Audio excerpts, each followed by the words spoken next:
He's back. Hi. It's been a while. It's been a while since I've seen you, Brady. It's been like 5 seconds since I pressed stop and record again for this. No, don't. Ah, Brady, I you're did not it again. supposed to. Sorry. You were the one complaining about this last time. Sorry, we're back. We're back for Boxing Day's Boxing Day. Oh, yeah. What's that like? Well, this is the third day of Christmas. It's like a 4-dimensional box, is it? Like, is it a hypercube or?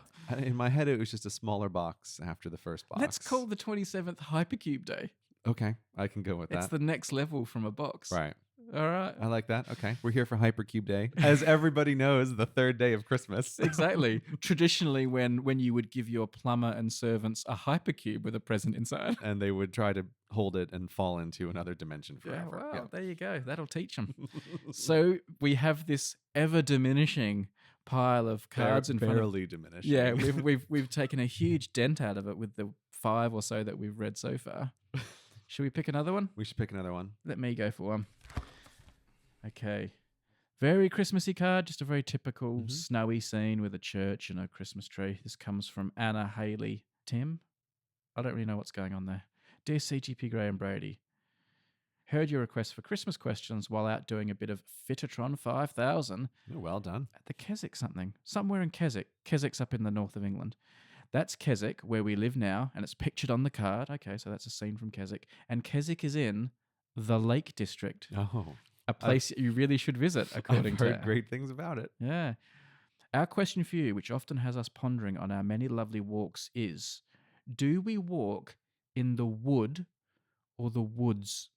So if you're going out for a walk, would you say to your parents, Mum, Dad, I'm going for a walk in the wood or the woods? No, it's the woods. And yet you have a wood, don't you, as well? Like, oh, that's a lovely wood there. I would never use that phrasing to say that's a lovely wood there. I have heard that phrasing. Would you use that phrasing? I would go with woods, Right. but wood is an option. Wood, yeah. Okay, I will grant wood is an option. I would never Not like say. a legitimate option. Like obviously anything's an option. But like I have heard it called like a wood, like, you know, a woodland and things like that. It's a love, you know. No, but okay. Like St. John's Wood is Yeah. in London, you know. If you're going to use the singular, you have to use the. So then it's, I am going for a walk in the wood. No, but I'd say the woods. No, well, it's the plural, right? It's just one of these words where it's a plural, even if it's referring to a particular wood. I think something about the walks also just makes it be the woods. You're going for walks in the woods. These are lovely woods. This is a lovely wood. I don't know. It's not something I'd ever thought about before, Right. but I see conflict. The singular is the more poetic and romantic way to say it. If you were making a artsy movie, someone would go for a walk in the wood, right? That's what would happen there. But no, regular people is plural, clearly. I don't know. Person who sent that Christmas card in, Brady, looks genuinely thrown in front of me right now. Like you really put a monkey wrench in his brain. I think this is now going to haunt Brady for a long time. It is. Let's move on. Let's move on. I'll think about it later. He's too haunted. Yeah. I'm afraid of mentioning Foley work now because I'm afraid I'm going to get another card that has to be deactivated. Okay. I've gotten one here. Oh, look at this. We have a very nicely hand-drawn card here. Right. Merry Christmas, hello Internet. There is a caveman Brady and a robot Gray on top of a hot stopper. Like a giant hot stopper. Like a giant hot stopper. It looks like it's all done in pencil.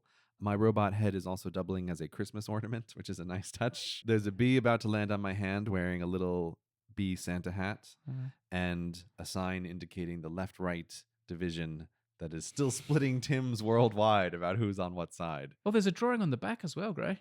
Oh, look at that.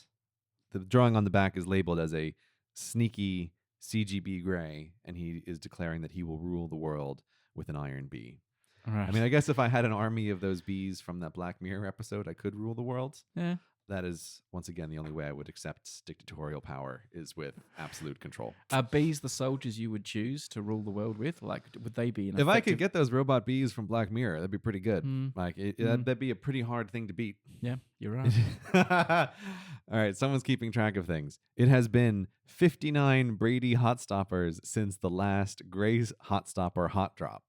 So you have put down 59 hot stoppers since my last hot drop, apparently. That's not entirely true. Like it's true maybe if you just follow us on Twitter or something, but you did some of the hot drops on our road trip, and that was the last major. That should count. Yeah, Yes, I think that yeah. should count. I should Yeah. get credit for those hot drops. Some of them you did on your own. You did the Arby's hot drop all on your own. Yeah, I should get credit for those. Yeah. But in fairness, one of the frustrations of being away from the internet is I have many a time thought, this is a great spot for a hot drop. I was like, how I can't post it on Instagram. So No. I will get back into the hot stop dropping business when I return. Good. But Brady is definitely beating me.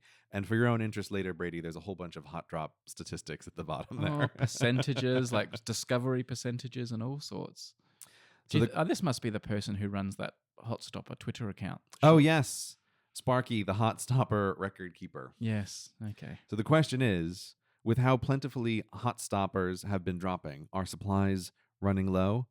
When the last stopper is dropped, will that be the end of hot drops? This is an interesting question because it may well be by the time stocks are depleted, plastic hot stoppers will be banned. There may be like legislation. I might not be able to ship them into the UK. Oh, that's actually an interesting question. I hadn't thought of that. Yeah. Maybe I should speak to my manufacturer now and get like a big bulk order in before the loophole closes. Right. This is like when we had to switch away from the traditional light bulbs. Everyone was like hoarding and stocking them up. Yeah. That's a good question. I mean, I've still got a fair number left, and they're starting to actually become an annoyance because I'll often grab 5 or 6 and put them in a bag or a backpack or a pocket or thinking, there could be a hot stop opportunity. And so now they're starting to like infiltrate my life in this annoying way, like coins down the back of a sofa.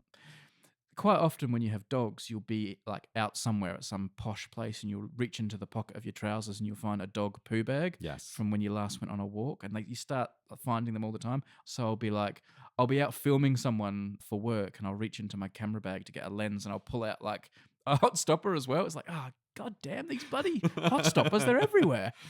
So I've still got a lot of them. And I also have to keep supplying Black Stump Espresso over in Adelaide, so they might ask for another bag at some point. So I should get some more in. I could get caught with my pants down here. I will back you up on both the poo bags and the hot stoppers. Although I have a great idea for the poo bags, what we do in the Gray household, because I was too getting frustrated with every one of my jacket pockets would have like 3 loose poo bags in it. And it's like, how are these spreading all over the place? And the answer is you never want to be caught without a poo bag. Yeah. And so you always just like grab some and stick them in your pocket, or like you tear 2 off. Yeah, and you never empty your coat at the end of the walk. Right, exactly. The solution in the Gray household is, you can get those little containers for the poo bags where they'll come out in a roll. Often they're like a little bone or something. Yes, it's exactly. A little bone shape so you can take out the poo bag. But we now clip that to the leash. And we just leave it clipped on the leash all the time. And so this way, you always know there's poo bags with me right now. And this has completely eliminated the I'm finding poo bags all over in my life problem. Lovely. But even though I have been doing fewer hot stop drops than you, just this week I had the same thought of somehow hot stoppers are finding their ways into all these weird corners. And I was digging through a box of old electrical wires, and somehow at the bottom of this box was a hot stop. I don't understand how this even got here, but I think it's just the fact that when you hand me a bag of 100 plastic hot stoppers, even on this last trip, I just grabbed some in my hand and put them in the bag. And then like glitter, they slowly spread all over the place. So I too find hot stoppers all over the place. Who knows, like in 10,000 years, archaeologists will be finding them in all sorts of strange places. I think especially because people find them and they slowly make their way across the whole world, that the half-life of hot stoppers will be very long. Do you know what I haven't heard much about yet? I've only heard limited amount about what people do with them after they find them. So if you are the recipient of a hot stopper, I wouldn't mind hearing from you in some way about what you've done with it. Like, has it been like put in some place of specialness, or has it just been, dropped in a drawer and forgotten? I've seen 1 or 2, I think, that have been like framed and things like that. But I'd like to hear, what do you think most people do with them? It never even crossed my mind because I just feel it's so obvious that people treasure them and frame them and put them in a place of honor in their house. In a safe for future generations. Yeah. Write it into their will immediately. Yeah, or like displayed on the wall, right? Mounted. Like it never even crossed my mind that these hot stoppers would be anything but honored. Rightly so. All right, let's find another card here. What do we got? Merry Christmas with lots of little... Are they Pokemons? They're Pokemons, aren't they? That is a Pokemon Christmas card. Yeah, okay. So lots of Pokemon characters on the front. Beautiful, beautiful handwriting. Oh, wow. That's amazing. This is a work of art from Murray and Vika, to Graham Brady, wishing you a very Merry Christmas and a Happy New Year. Hope you like the card. Indeed we do. There's a little grey face with a Santa hat. Okay. Topic. What do you think will be the next major age, in quote marks, or landmark of human civilization? For example, humans move from an age of no electricity into one where electricity can be used for various functions. We moved from no radio to radio, no TV to TV. Mm-hmm. We're living in an age where all human knowledge and information can be accessed from almost anywhere in the world at any time. What do you think the next landmark step in our development will be that will signify the beginning of a new age? Some questions are posed here maybe. Self-driving cars are standard. Quantum computing. Complete transition to renewable energy sources. Global adoption of vegetarian, vegan diets. Or some drastically different way of life. What's going to be the next one? Do you have any thoughts, Brady? This is totally a question for you. This is the sort of thing I imagine you just spent hours thinking about. Like, no, it's very simple. It's very Oh, straightforward. you already know? Yeah, I already know the answer. Do you want me to have a guess then before you tell me the actual answer? Well, I'm curious, what do you think? I think totally like some major change in energy production, like renewable energy, or something like that doesn't involve these finite resources will be a really big change in humanity. But I don't think it's necessarily the next thing. Self-driving cars would be a big change in like the way humans work. Like, well, I mean, I don't know if it is obviously the answer, but I think if you're thinking of like an age, I'm trying to think about like what would people in the future really feel like, oh my God, I can't believe they didn't have this. In the same way that like electricity, right? Where it's almost inconceivable, it touches everything. Yeah. What age are we in now? Internet age? Yeah, I guess. I would say like pre and post internet is probably a pretty good mark for an age kind of thing. Like I'm always aware when I watch movies, I can never not fit them all into pre-iPhone and post-iPhone. Like it's just, anytime I watch a movie, it's like, is this before 2007 or is it after 2007? Yeah. But I think probably not the next, but the biggest thing that would be on the horizon for me is a bunch of the genetic technology. So things like CRISPR, and it looks like we're on the edge of some of the ability to manipulate the human genome. Yeah. And that's the kind of thing that strikes me as an age that like in 1,000 years, people would still market like, oh, before and after the printing press, and then before and after humans were able to control their own genome. Like with many technologies, CRISPR might have had a couple of little stumbles, but I think that might be one that comes up as like remembered in the future, that like, oh, the moment we were able to change our own genetics brings in a genuinely new age of human beings. I imagine most of your thoughts about this are like positive. You're not like, Frankenstein, danger, meddling with genome, alarmist. You're more, this is great, we're going to all be superhumans. It's just another tool. I think it would mostly be used for good. Of course, bad stuff would be possible. I think it would mostly be an improvement, but that would be my guess for the next age. Yeah, that is a better answer than my fumbling in the dark. Well done.